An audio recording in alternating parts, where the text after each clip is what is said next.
Good morning friend. আজকে তোমাদের জন্য নিয়ে এসেছি আনফলোয়ার লিস্ট থেকে তোমার বন্ধুরা তোমাকে বেছে বেছে বার করে দিচ্ছে কেন।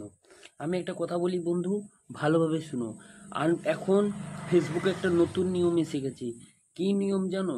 তুমি তোমার প্রোফাইলে যদি আনফলো লিস্ট থাকে, মানে তোমার বন্ধুরা যদি থাকে, তারা যদি 30 দিনের মাথায় তোমাকে কোনো রিপ্লাই কমেন্ট না করে, কি বললাম, 30 দিনের মাথায় তোমাকে যদি রিপ্লাই কমেন্ট না করে, তখন ফেসবুকের তরফ থেকে সেই ভিডিওটাকে স্প্যাম বলে তাদেরকে আনফলো করে দেওয়া হচ্ছে ফেসবুক টিমের কর্তৃপক্ষরা।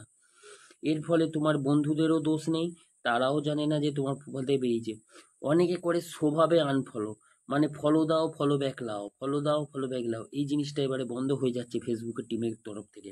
এই জিনিসটা করলে ফেসবুক তাদেরকে স্প্যাম কন্টেন্ট হিসেবে ধরে ফেলছে এবং তাদের ভিডিওতে করে দিচ্ছে নানা প্রকার ইস্যু। বন্ধুরা মিলিয়ে নিও, যদি না হয়, আমি না ভুল বলছি, তোমরা 10 দিন মিলিয়ে নিও যে আমি ঠিক বলেছি না ভুল বলেছি। ওকে।